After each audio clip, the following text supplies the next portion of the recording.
Olá, meus amigos, olá, minhas amigas do Legislação Integrada. Aqui quem fala é o professor Bruno Valente. Nossa conversa de hoje é sobre o informativo de número 1105 do STF. Antes de começar aquele convite, se inscreve no nosso canal, no Spotify, Deezer, Apple Podcasts, Google Podcasts ou no YouTube e ativa o sininho para ficar sabendo de todas as novidades. Não deixa também de se inscrever no nosso Instagram, @legislação_integrada, onde todo dia tem novidade. E o mais importante de tudo, acesse legislaçãointegrada.com.br e vem finalmente fazer parte do Clube da Lei, esse clube de membros que dá acesso a todos os materiais de lei seca e jurisprudência do Legislação Integrada e a mais de 100 planos de leitura. Gente, é uma assinatura única com planos de leitura de diversos cargos e focados até mesmo em editais específicos. Tudo o que você precisa para um estudo completo, atualizado e organizado de lei seca e jurisprudência. Vem também conhecer o Mapa do Aprovado, esse curso que te ensina a organizar os teus estudos de uma forma super estratégica e focada na tua realidade. E por último, vem conhecer a Editora Integrada, essa editora que é uma parceira do concurseiro e que vai te ajudar a publicar aquele livro que está ali na gaveta, que pode ser uma monografia, um TCC, uma dissertação de mestrado. E, gente, muitas vezes essa publicação é fundamental em uma prova de títulos. Então, meus amigos, sem mais delongas, vamos para o primeiro julgado do dia. O primeiro julgado de hoje foi inserido na Lei 8429 de 92, Lei de Improbidade Administrativa, e o destaque aqui ficou da seguinte forma: são constitucionais os dispositivos da Lei de Improbidade Administrativa, a Lei 8429 de 92, que ampliam o conceito de agente público, impõem obrigações no tocante às informações patrimoniais para a posse e exercício do cargo, bem como prevêem sanções, independentemente das esferas penais, cíveis e administrativas, e o acompanhamento dos respectivos procedimentos administrativos pelo Ministério Público e pelo Tribunal de Contas. Então vamos lá, gente. Que dispositivos são esses? São os artigos 2º, o 12 e os incisos do artigo 12, o artigo 13, o 15 e o 21, inciso 1, todos da Lei 8429 de 92. Basicamente, gente, o que esses incisos trazem? Eles trazem uma noção muito abrangente do que é um agente público para efeitos de aplicação da Lei de Improbidade Administrativa. Então, por exemplo, lá no artigo 2º, para efeitos dessa lei, considera-se agente público o agente político, o servidor público e todo aquele que exerce, ainda que transitoriamente ou sem remuneração, por eleição, nomeação, designação, contratação ou qualquer outra forma de investidura ou vínculo, mandato, cargo, emprego ou função nas entidades referidas no artigo 1º desta lei. Então, olha só como é amplo, né? Ainda que transitoriamente sem remuneração. Então, o estagiário que está ali de forma voluntária, às vezes, em um órgão público, ele é um agente público para efeitos da Lei de Improbidade Administrativa. Isso é muito amplo, né? Isso é constitucional? Sim, isso é constitucional. Aí lá no artigo 12, existe a previsão daquelas sanções que serão aplicadas. Então, você tem perda de bens e valores, você tem multa, enfim, e tudo isso, conforme o CAPT, pode ser aplicado cumulativamente com o ressarcimento integral do dano. Tem algum problema nisso, nessas sanções poderem ser aplicadas isoladas ou cumulativamente, e elas ainda serem independentes do ressarcimento integral do dano patrimonial causado? Não, tem nenhum problema, também é constitucional. E o artigo 13, que ele traz que o agente público, para que entre em exercício, né, ou seja, empossado, ele necessita apresentar a sua declaração de imposto de renda atualizada. E essa fica arquivada lá em Secretaria Especial da Receita Federal. Isso daí é o que? Isso é um mecanismo de fiscalização do patrimônio do agente público, visa resguardar moralidade, visa proteger o erário, porque, pô, o indivíduo ele é servidor público, ele recebe ali um subsídio, um salário fixo, ele não pode trabalhar ali com outra coisa via de regra, ele tem uma série de limitações. Como é que o patrimônio desse cara dentro de um ano subiu 2 milhões de reais? Estranho. Aí você vai ter que ver, será que recebeu uma herança? Enfim, mas acende um alerta, né, obviamente. Então, também é constitucional essa previsão da necessidade de apresentação da declaração do imposto de renda antes de ser empossado. Outro dispositivo aqui, o artigo 15, ele traz que a comissão processante da ação de improbidade administrativa ela tem que dar conhecimento ao Ministério Público e ao Tribunal de Contas acerca desse procedimento. Para quê? Para que o Ministério Público e o Tribunal de Contas possam apurar se existe ali também um ato de improbidade administrativa. Então, também constitucional, isso daí favorece o princípio da eficiência. E por último, temos o artigo 21, inciso 1 da LIA, que diz que a aplicação das sanções previstas nessa lei independe da ocorrência de dano ao patrimônio público, salvo quanto à pena de ressarcimento e as condutas previstas no artigo 10 dessa lei. Então vamos lá. Existe improbidade administrativa sem dano efetivo ao erário? Existe. É constitucional? É constitucional. Então, perfeitamente constitucional. Até porque, gente, vamos lembrar que os atos de improbidade administrativa estão previstos nos artigos 9, 10 e 11 da LIA. Então, no 9, nós temos aqueles atos de improbidade que importam enriquecimento ilícito. No artigo 10, aqueles que causam prejuízo ao erário, e no artigo 11, aqueles que atentam contra princípios da administração pública.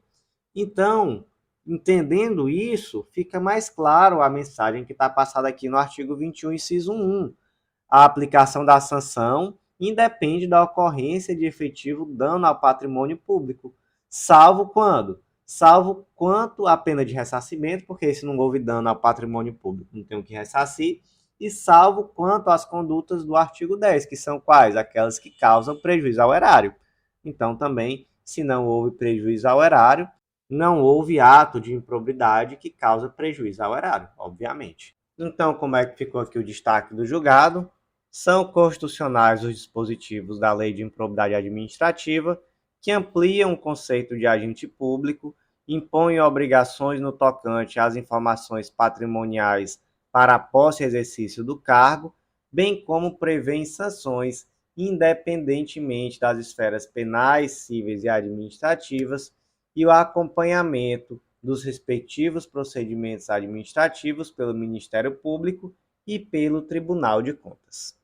Próximo julgado do dia, inserido na Lei 11.105 de 2005, que é uma lei que trata sobre normas de segurança e mecanismo de fiscalização de atividades que envolvem organismos geneticamente modificados.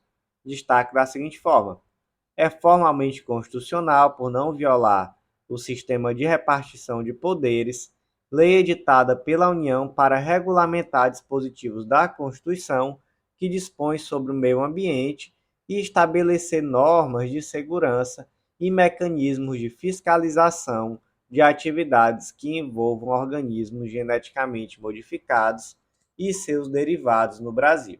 Ou seja, entendeu-se que essa lei, a Lei 11.105, ela é constitucional. Por que ela é constitucional?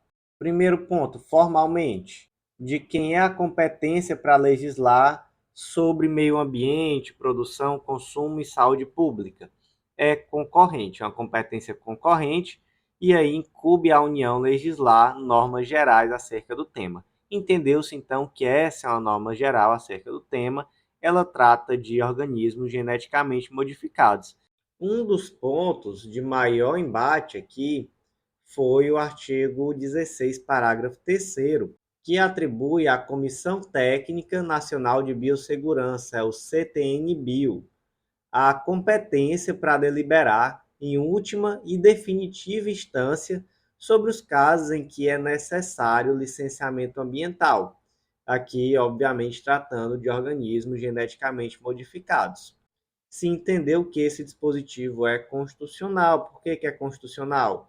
Porque não ofende o princípio democrático, especialmente porque o artigo 15 traz a previsão, inclusive, da possibilidade de audiências públicas, então traz uma participação da sociedade civil nesse processo de licenciamento. Então se entendeu que não fere o princípio democrático, que é sim possível. E como é que ficou aqui o destaque do julgado? É formalmente constitucional por não violar o princípio de repartição de competências, lei editada pela União para regulamentar dispositivos da Constituição que dispõe sobre o meio ambiente e estabelecer normas de segurança e mecanismos de fiscalização de atividades que envolvam organismos geneticamente modificados e seus derivados no Brasil.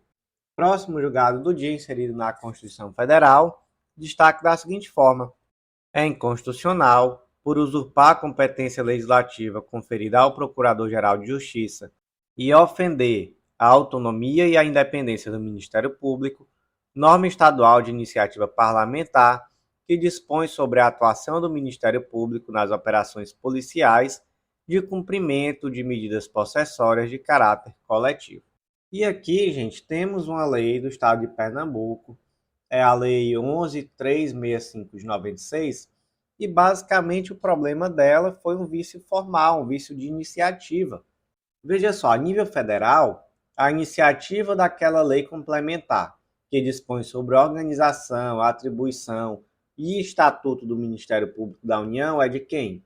É do Presidente da República e do Procurador-Geral da República. Não pode existir uma lei de iniciativa parlamentar para tratar sobre esses temas. E no nível estadual? No nível estadual, a iniciativa ela vai ter que ser do Procurador-Geral de Justiça. Então, a nível federal, do Procurador-Geral da República, no nível estadual, do Procurador-Geral de Justiça. E tivemos aqui uma lei de iniciativa parlamentar. Então, formalmente, essa lei é inconstitucional. Então, como é que ficou aqui o destaque? É inconstitucional por usurpar a prerrogativa legislativa conferida ao Procurador-Geral de Justiça e ofender a autonomia e a independência do Ministério Público, norma estadual de iniciativa parlamentar que dispõe sobre a atuação do Ministério Público nas operações policiais de cumprimento de medidas possessórias de caráter coletivo. Próximo julgado do dia, inserido na Constituição Federal, destaca da seguinte forma: é constitucional a prestação de serviços de fabricação e de estampagem de placas de identificação de veículos do Brasil por empresas habilitadas mediante credenciamento. Vamos lá, vamos entender. Primeiro, o que é credenciamento?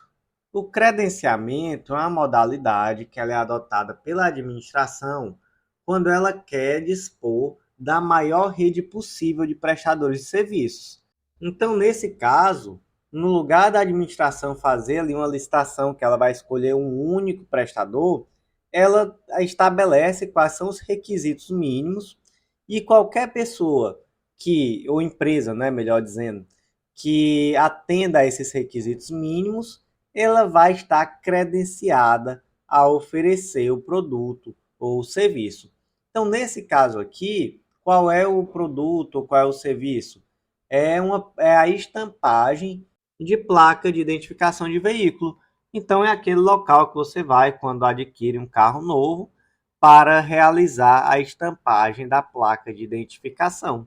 Faz sentido estabelecer um monopólio para uma única empresa realizar esse serviço? Não. É melhor que você credencie aqueles que estão aptos. Então, se entendeu que isso não viola a segurança viária, isso não viola a exigência de licitação, isso não viola o Pacto Federativo e nem a autonomia dos Estados.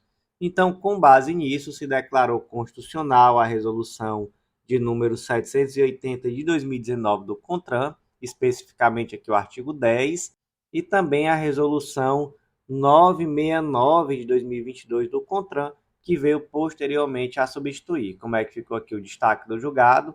É constitucional a prestação de serviços de fabricação e de estampagem de placas de identificação de veículos no Brasil por empresas habilitadas mediante credenciamento.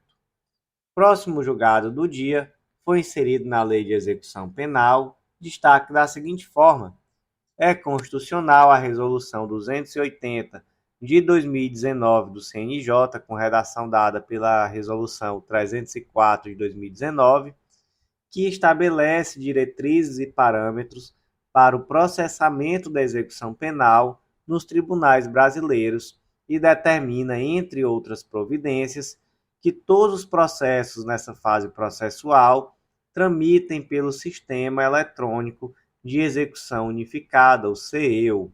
Então vamos lá, primeiro o que é o CEU, o Sistema Eletrônico de Execução Unificado. É um sistema unificado que trata sobre os processos de execução no Brasil.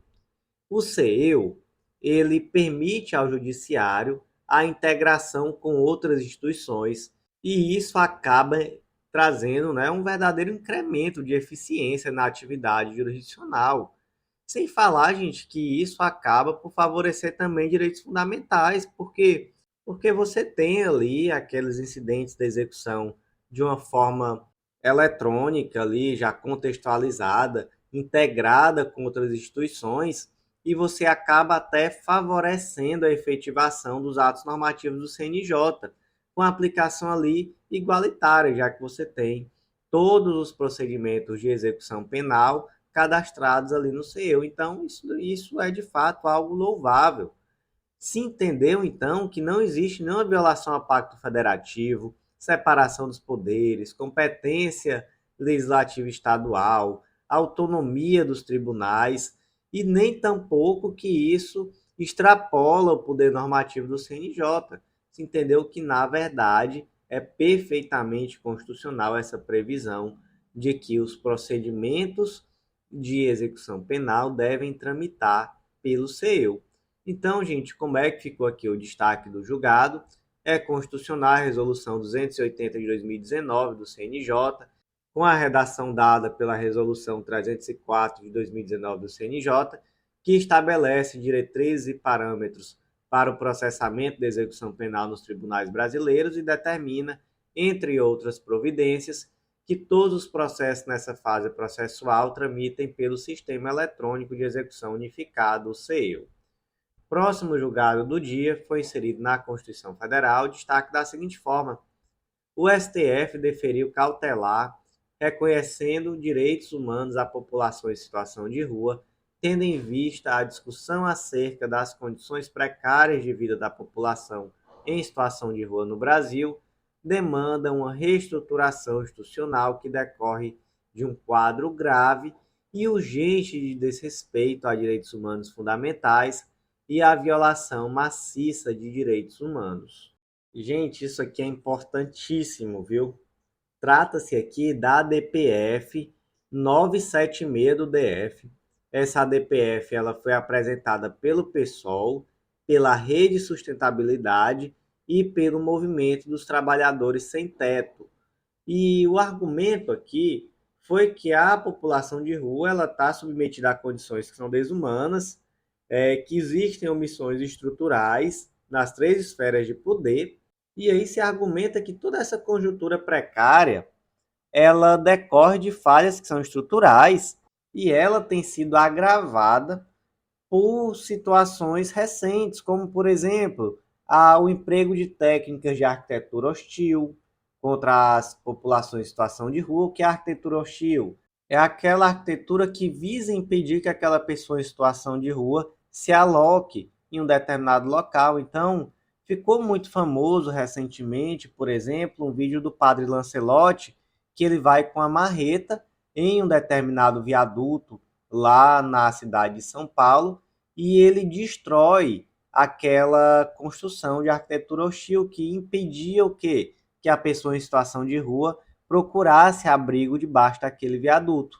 Outras situações muito graves, que para quem acompanha o padre Lancelotti também vê isso no Instagram dele no dia a dia, recolhimento forçado de bens e pertences, transporte compulsório de pessoas em situação de rua, remoção.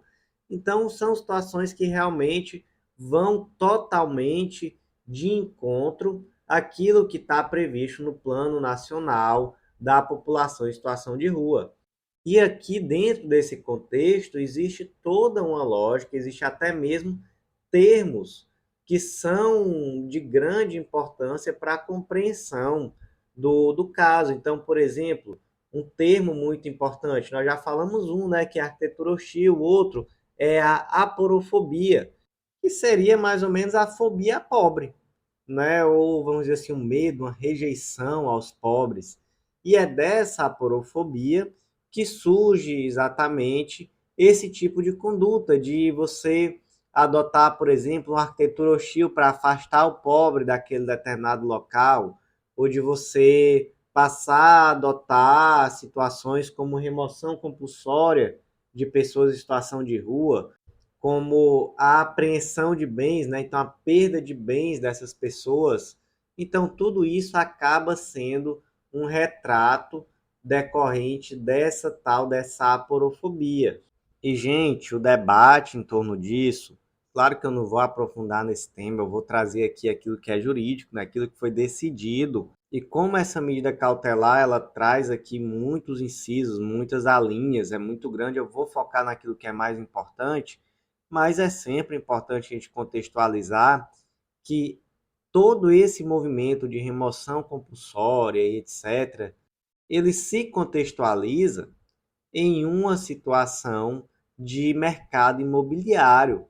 E aqui, né, o centro disso ocorre hoje na cidade de São Paulo. E isso começa com mais intensidade durante o governo do João Dória, quando ele expulsa aquelas pessoas da Cracolândia.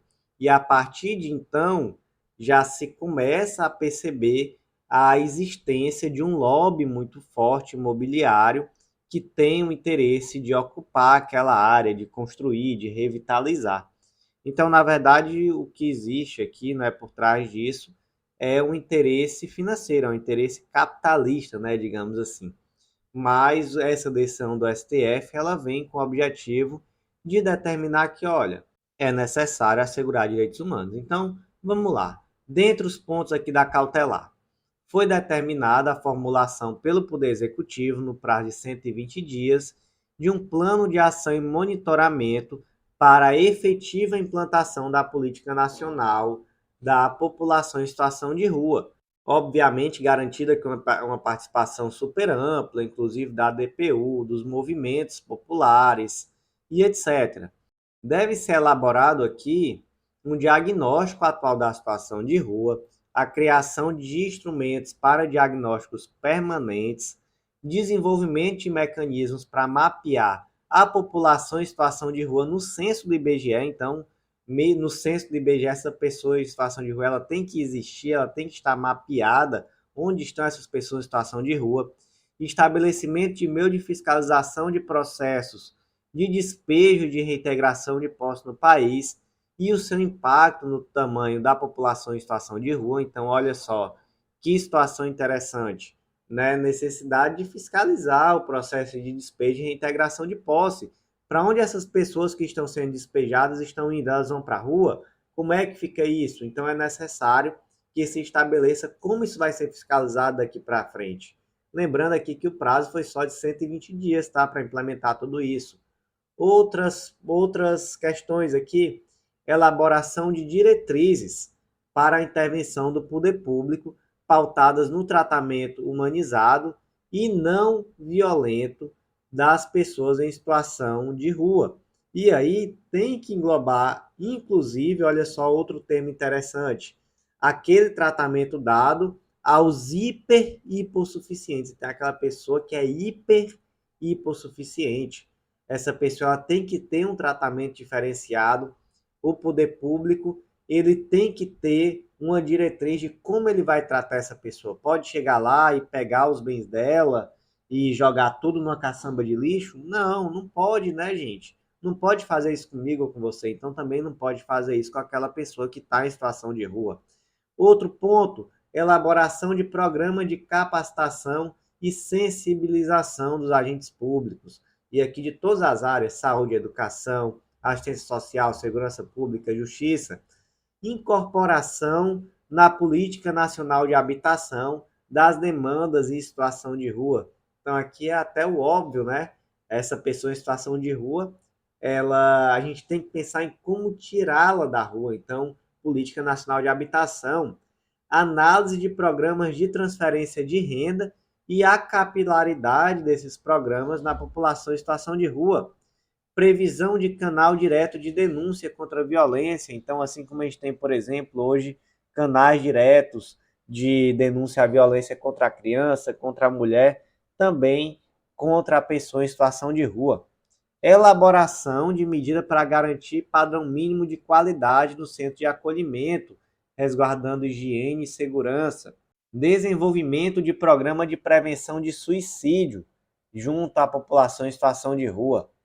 Que mais? Elaboração de programa educacional de conscientização pública sobre a aporofobia e sobre a população em situação de rua. Então, olha só, tem que elaborar programa educacional para falar que existe aporofobia e para que as pessoas entendam, se conscientizem, se eduquem dos efeitos disso. Formulação de políticas para fomentar a saída da rua através de programas de emprego e de formação para o mercado de trabalho. Então, mais uma situação aqui que tem o objetivo de retirar aquela pessoa da rua. Então, aqui através de programa de emprego, de formação para o mercado de trabalho. Elaboração de medida de fortalecimento de política pública voltada à moradia, trabalho, renda, educação e cultura das pessoas em situação de rua e indicação de possíveis incentivos fiscais para a contratação de trabalhadores em situações de rua.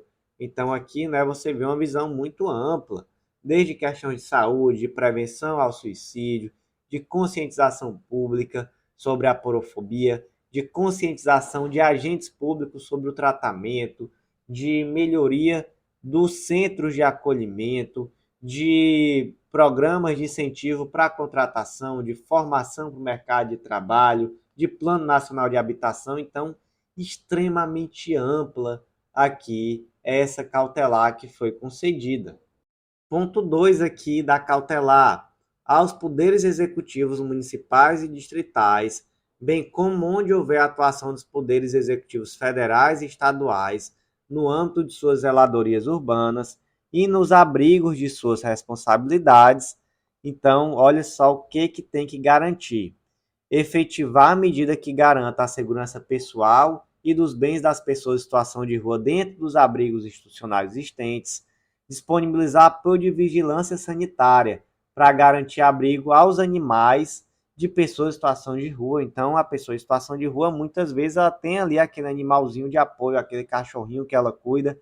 Então, tem que garantir abrigo também a esse animal em situação de rua. Proibir o recolhimento forçado de bens e pertences, assim como a remoção e o transporte compulsório de pessoas em situação de rua. Gente, teve um vídeo também do Padre Lancelotti que viralizou, que era exatamente isso, uma pessoa em situação de rua, que ela estava ali na praça e de repente chegaram os agentes de limpeza e começaram a recolher os bens dela e jogar no lixo, ali tudo que ela tinha sendo jogado no lixo, e ele ali desesperado nessa situação, né, dizendo, tudo que eu tenho está indo para o lixo, e agora o que vai ser da minha vida? Perdi tudo. Imagina, né, aquilo que ele tinha é aquilo que foi para o lixo. Isso realmente é uma situação muito absurda e que tem ocorrido, não só em São Paulo, né, mas em várias outras cidades. Então, o que mais? A vedação do emprego de arquitetura hostil. Então, exatamente aquilo que a gente já conversou. Não dá, por exemplo, para você construir um viaduto de forma a inviabilizar que uma pessoa fique ali ao abrigo do sol e da chuva. Então, você não pode querer obrigar aquela pessoa que já está em situação de rua, que ela ainda vai ter que ficar debaixo do sol e da chuva. Então, a arquitetura hostil é talvez uma das manifestações mais claras da aporofobia. E no âmbito das zeladorias urbanas, determinou-se que é necessário que se divulgue previamente o dia, o horário e o local das ações de zeladoria urbana. Então, assim se permite que as pessoas em situação de rua recolham seus pertences e que haja ali o espaço, ou melhor, a limpeza do espaço sem conflitos. Então, por exemplo, a pessoa ela vive em situação de rua em uma determinada praça. Ela tem que saber que dia vai existir a limpeza daquela praça. Para quê? Para se programar. Não, nesse dia eu realmente não tenho como ficar aqui com os meus pertences. Eu tenho que sair para essa praça ser limpa. Não pode ser de repente a qualquer hora chegando lá jogando água para a pessoa em situação de rua sair. Né? Então, mínimo de dignidade. Prestar informação clara sobre a destinação dos bens porventura apreendidos. Então, aquele mesmo caso que eu já falei, não pode pegar os bens da pessoa em situação de rua e jogar na caçamba do lixo. Tem que precisa recolher por algum motivo sanitário, ou enfim, por qualquer que seja, para onde é que vai? Como é que você faz para depois recuperar, dependendo do que seja? Então, informação clara sobre a destinação desses bens. Mais um ponto, necessidade de capacitação de agentes, com vista de tratamento digno da população em situação de rua. Garantia da existência de bagageiros para pessoas em situação de rua, para que elas guardem seus pertences. Determinar a participação de agentes de serviço social e saúde em ações de grande porte.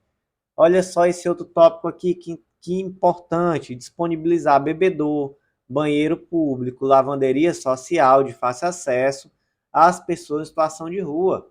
Então aqui é o mínimo do mínimo, né? Ter onde beber água, usar o banheiro e lavar roupa. Realizar a inspeção periódica dos centros de acolhimento para garantir, entre outros, a salubridade e a segurança. Então, aqui é a inspeção periódica. Outros pontos aqui: realização periódica de mutirão de cidadania, criação de programa de enfrentamento e prevenção à violência que atinge a população em situação de rua, formulação de protocolo intersetorial de atendimento da rede pública à população em situação de rua, ampla disponibilização de alertas metodológicos. Veja só, imagina quanto aquela pessoa que está em situação de rua sofre quando vem uma tempestade, quando vem uma baixa de temperatura, né, muito forte. Se aquela pessoa que vive em uma casa ela já sofre, imagina aquela pessoa que está em situação de rua. Então, para ela, é muito importante esse acesso a alertas meteorológicos de uma forma ampla. Imediatamente, olha só o que se determinou aqui, a disponibilização imediata pela Defesa Civil de barracas para pessoas em situação de rua, com estrutura mínima compatível com a dignidade humana, nos locais onde não há número compatível com a necessidade, e a disponibilização de itens de higiene básica a pessoas em situação de rua. Então, olha só, aqui é muito menos que o mínimo, né? Por isso que tem que ser imediato. Pelo menos que essa pessoa possa ter uma barraca para dormir, possa ter itens básicos de higiene aqui, né, gente? Até é algo suavizado, né? Barraca com estrutura mínima condizente com a dignidade da pessoa humana. Pelo amor de Deus, dignidade da pessoa humana e viver em barraca não é compatível, né? Mas pelo menos isso tem que ser imediato, o restante 120 dias. E o terceiro ponto aqui, não é? Aos poderes executivos municipais e distritais o prazo de 120 dias a realização de diagnóstico pormenorizado da situação nos respectivos territórios, com a indicação do quantitativo de pessoas em situação de rua por área geográfica, quantidade e local das vagas de abrigo e de capacidade de fornecimento de alimentação. Então, trata-se aqui de uma medida cautelar, a DPF 976 do DF, então muito atentos a isso. O ministro relator aqui é o Alexandre de Moraes, vulgo Xandão, e essa medida que foi concedida, muito ampla. Não vou ler novamente o destaque, porque o destaque diz muito pouco diante daquilo que foi de fato decidido. Próximo julgado do dia inserido na CLT, destaque da seguinte forma: é inconstitucional por usurpar a competência privativa da União para legislar sobre o direito do trabalho, lei estadual que cria o estágio supervisionado, educativo e profissionalizante, sob a forma de iniciação ao trabalho, ao menor que frequente o ensino regular ou supletivo, constitui relação jurídica que se aproxima do Instituto do Contrato de Aprendizagem. Então vamos lá, primeiro ponto. Trata-se aqui da Lei número 1888 de 91 do Estado do Rio de Janeiro. Ele traz a previsão de um tal de estágio supervisionado, que teria aqui como alvo os indivíduos entre 14 e 18 anos, estudantes, mas qual a questão? Não existia aqui uma intermediação da instituição de ensino. Então, dentro desse estágio supervisionado, não há um termo de compromisso celebrado com a instituição de ensino. E aí isso acaba afastando essencialmente aquele caráter educacional do estágio. Então, na verdade, isso não é um estágio. Isso é o quê? Isso se parece com o quê? Isso se parece muito mais com um contrato de aprendizagem. O contrato de aprendizagem está previsto na CLT, artigo 403, determina que é proibido qualquer trabalho a menor de 16 anos, salvo na condição de aprendiz a partir dos 14. E aí, esse contrato de aprendizagem, ele é um contrato que tem um propósito majoritariamente educativo, ele visa inserir o aprendiz no mercado de trabalho, mas, gente, isso não se confunde com o estágio. O estágio, ele tem um caráter que é predominantemente educativo. Inclusive, um dos pontos fundamentais do estágio é que tem que haver um termo de compromisso da instituição de ensino com aquela empresa ou aquele ente público. Então, isso diferencia um estágio do contrato de aprendizagem. Essa lei carioca trouxe um negócio meio híbrido, que chama de estágio, mas na verdade se parece muito mais com um contrato de aprendizagem. E aí, na prática, o que aconteceu? Ela acabou usurpando uma competência privativa da União para legislar sobre direito do trabalho. Então, ela criou uma nova modalidade de trabalho, ela não poderia fazer isso. Isso é de competência privativa da União. Então, é por isso que essa lei estadual ela é inconstitucional. Então, como é que ficou aqui o destaque? É inconstitucional por usurpar a competência privativa da União para legislar sobre direito do trabalho, lei estadual que, ao criar o estágio supervisionado, educativo e profissionalizante, sob forma de bolsa de iniciação ao trabalho ao menor que frequente o ensino regular ou supletivo, constitui relação jurídica que se aproxima ao do Instituto do Contrato de Aprendizagem. Próximo julgado, inserido na Constituição Federal, destaque da seguinte forma: é constitucional, pois inserida na competência comum dos entes federados para proteger documentos, obras e outros bens de valor histórico, artístico e cultural, monumentos e paisagens naturais notáveis e sítios arqueológicos, e da competência para legislar sobre esses temas, a instituição pela Lei Fluminense de feriado comemorativo do Dia de São Jorge. Então vamos lá, primeiro ponto aqui, Dia de São Jorge foi previsto na Lei 5198 de 2008 do Estado do Rio de Janeiro, um feriado estadual comemorado no dia 23 de abril. É constitucional? STF entendeu que sim, é constitucional, entendeu que a previsão é compatível com a Lei Federal 90.43 de 95, que dispõe sobre feriados, entendeu que a competência para dispor sobre bens de valor histórico, artístico, cultural é comum. O STF entendeu também que a competência para legislar sobre esses temas é concorrente. Então, existe uma competência comum para proteger esses bens de valor histórico, artístico e cultural e uma competência concorrente para legislar sobre o tema. No caso concreto especificamente, se entendeu que existe uma relevância religiosa e cultural do santo católico São Jorge. Então, essa lei, por consequência, seria também constitucional. Como é que ficou aqui o destaque? É constitucional a instituição pela Lei Fluminense de feriado comemorativo do Dia de São Jorge. Quais são os fundamentos? Competência comum para proteger bens de valor histórico, artístico e cultural e competência concorrente para legislar sobre o tema.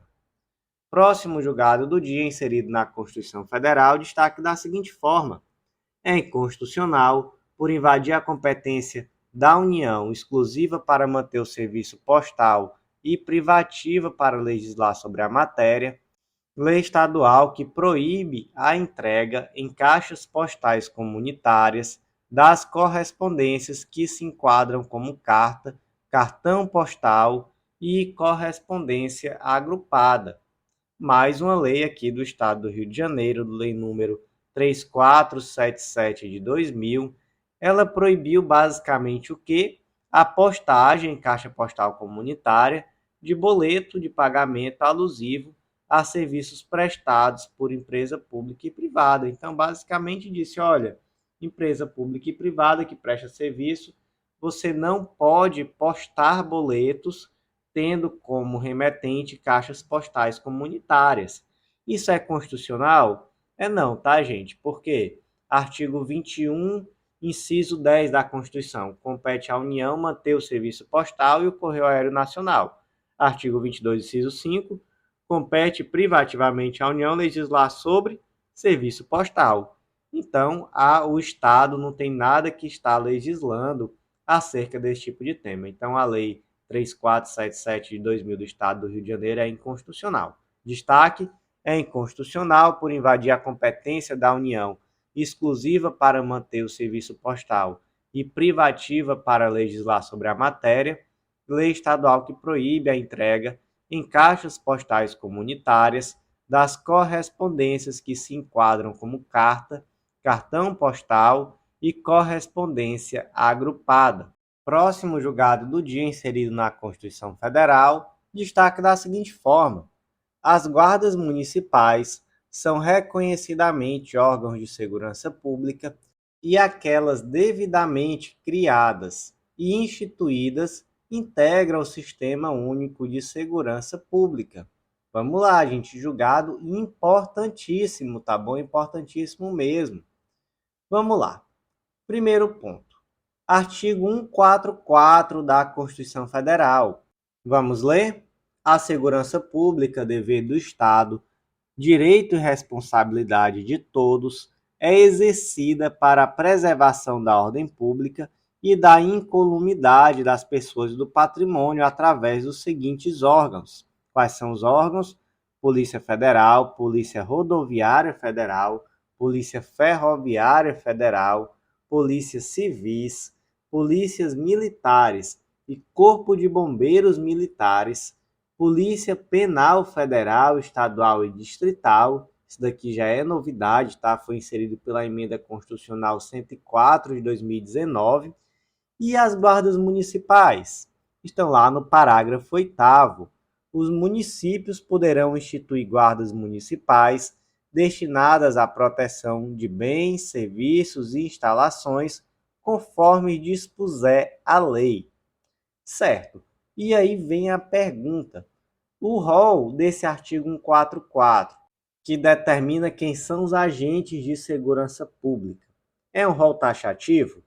Porque se for guarda municipal, não vai ser agente de segurança pública, e aí ele não pode integrar o Sistema Único de Segurança Pública.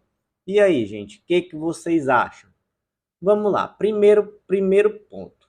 A Lei 13.675 de 2018 previu as guardas municipais como integrantes operacionais do Sistema Único de Segurança Pública. Onde é que está isso?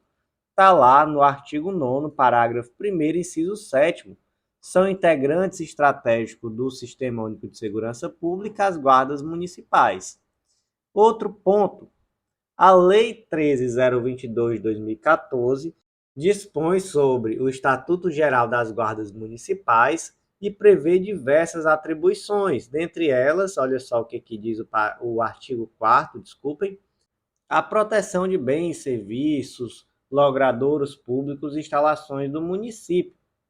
E aí vem a questão, né? Com tudo isso, primeiro nós vimos a Constituição e nós vimos que não tem guarda municipal no rol do artigo 144, mas depois a gente viu que lá no artigo 8º tem a faculdade dos municípios de criar essas guardas municipais.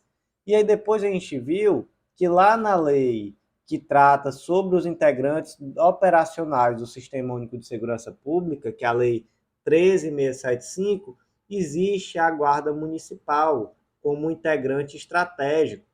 E aí, qual é a leitura que a gente faz, então? A leitura que a gente faz é que a criação da Guarda Municipal é facultativa, mas uma vez criada, ela integra, assim, o sistema de segurança pública, Então, por conta disso, se deu a interpretação conforme a Constituição, tanto da Lei 13.022 de 2014, quanto também da Lei 13.675 de 2018, para declarar inconstitucional qualquer interpretação que exclui as guardas municipais devidamente criadas e instituídas como integrantes do sistema de segurança pública. Então, como é que ficou aqui o destaque? As guardas municipais são reconhecidamente órgãos de segurança pública e aquelas devidamente criadas e instituídas integram o Sistema Único de Segurança Pública. Próximo julgado do dia, que também é o último julgado de hoje, foi inserido na Constituição Federal, destaque da seguinte forma: é inconstitucional, por contrariar os princípios da dignidade da pessoa humana, da proteção à vida e da igualdade de gênero, o uso da tese da legítima defesa da honra em crimes de feminicídio ou de agressão contra mulheres, seja no processo penal, fase pré-processual ou processual, seja no âmbito de julgamento no tribunal do júri. Então, gente, vamos lá que esse debate aqui é interessante, viu? Esse debate aqui é extremamente interessante, eu acho até que já era polêmico e que esse tipo de interpretação aqui torna ainda mais polêmico, tá? Vamos conversar sobre isso que eu também vou querer a opinião de vocês sobre o assunto. Temos na Constituição Federal, lá no artigo 5º, inciso 38, que é reconhecida a instituição do júri e é assegurada, olha só, plenitude de defesa, sigilo das votações, soberania dos vereditos e competência para julgamento dos crimes dolosos contra a vida. Vamos pegar só essa linha A, plenitude de defesa. O que é a defesa plena, gente? Gente, a defesa plena é aquela defesa que não é só jurídica, mas é também extrajurídica. Então, no júri, nós temos, por exemplo, a figura da absolvição por clemência. Então, nem sequer é necessário fundamentar o motivo. É possível simplesmente absolver. Absolvo o réu. Por quê? Clemência. E dessa forma, a defesa não é só jurídica. E é por isso que muitas vezes, até mais do que o necessário, os júris se parecem com teatros. Então, a acusação e defesa estão ali utilizando argumentos extrajurídicos, utilizando de artifícios retóricos para convencer que aquele júri deve absolver ou condenar. E em absolvendo, nem que seja por clemência. Acontece, gente, que existe uma tese, que é a tal da legítima defesa da honra, que sempre foi muito utilizada em júris, e que essa tese, basicamente, ela vem para fundamentar aquele indivíduo que mata a mulher por descobrir uma traição. Então, se sustenta, através dessa tese, que aquele homem que matou a esposa, a companheira, quem quer que seja, por conta de uma traição, ele estaria em legítima defesa. Não que ele esteja em um perigo iminente e tenha se utilizado de meios proporcionais e adequados para repelir essa injusta agressão, não. Na verdade, ele está repelindo o quê? Uma agressão à sua honra, decorrente da traição.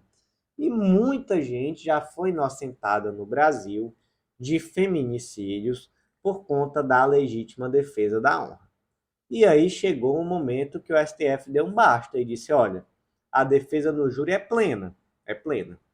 Mas essa tese não. Essa tese da legítima defesa da honra ela é inconstitucional.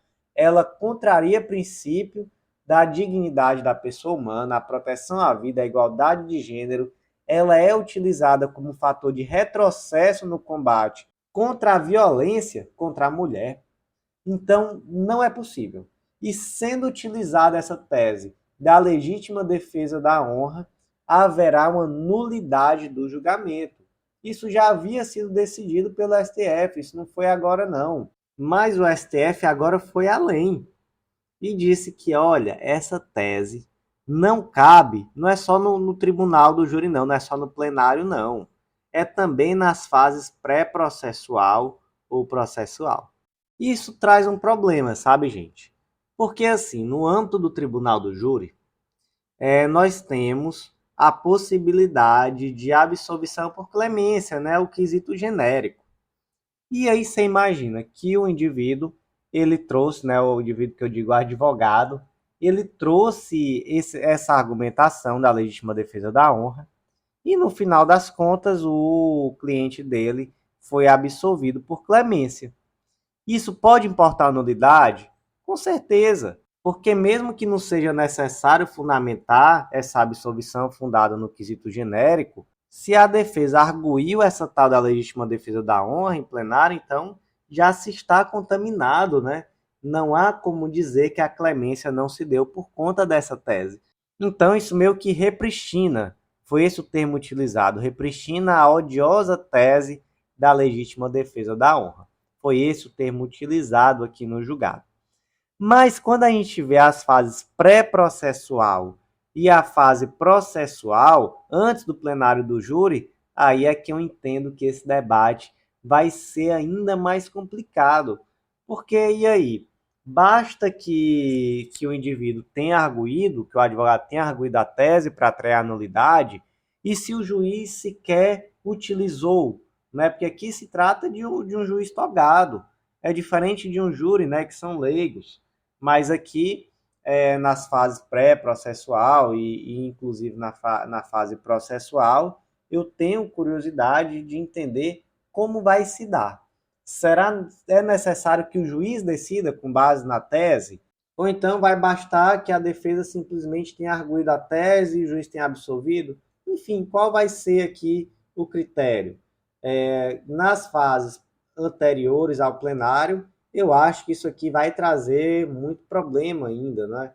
Ainda vai ser necessário estabelecer diretrizes mais claras.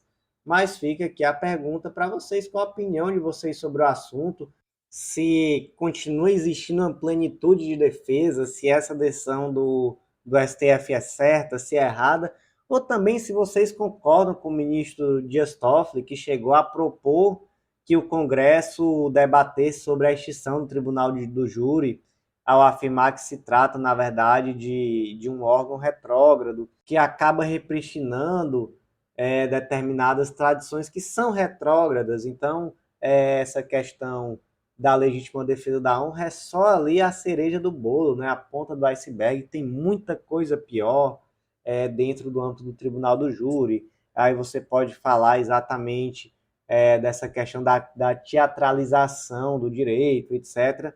Olha, pode ser polêmico do jeito que for, mas eu estou com um pezinho para concordar com o ministro Dias Toffoli. Eu também acho que esse negócio de Tribunal do Júri muito longe de ser um instrumento de tutela de direitos fundamentais. Eu realmente tenho essa opinião. Agora eu tenho dúvida se seria possível a extinção do Tribunal do Júri, porque eu acho que é muito forte a argumentação no sentido de se tratar de uma cláusula pétrea. Mas enfim, qual a sua opinião? Me conta aí, é cláusula pétrea, não é? Tinha que extinguir, não tinha? A defesa é plena ou não é plena? A decisão do STF é certa ou errada? Me conta aí o que você pensa, que eu quero saber a sua opinião sobre o assunto. Então vamos reler aqui o destaque do julgado. É inconstitucional por contrariar os princípios da dignidade da pessoa humana, da proteção à vida e da igualdade de gênero, o uso da tese da legítima defesa da honra em crimes de feminicídio ou de agressão contra mulheres, seja no curso do processo penal, tanto nas fases pré-processual como processual, seja no âmbito de julgamento do Tribunal do Júri. Então, meus amigos, por hoje foi isso. Eu agradeço a você que ouviu até o final. Refaço aquele convite. Você vem sempre aqui, ainda não é nosso assinante. Acesse legislaçãointegrada.com.br, vem conhecer o Clube da Lei. Tenho certeza que vai ser uma mudança radical nos teus estudos. Um material super completo, feito com muito carinho, atualizado toda semana por esses mesmos materiais que eu comento aqui em formato de áudio. E uma assinatura completa, tá? Não tem isso de sair o edital novo, ter que pagar de novo, não. Saiu o edital novo, sempre fazemos o possível para inserir o plano de leitura. Mais de 100 planos de leitura em uma única assinatura. Aproveita também para conhecer o mapa do aprovado. esse curso que te ensina a organizar teus estudos de uma forma estratégica, com autonomia e focada na tua realidade.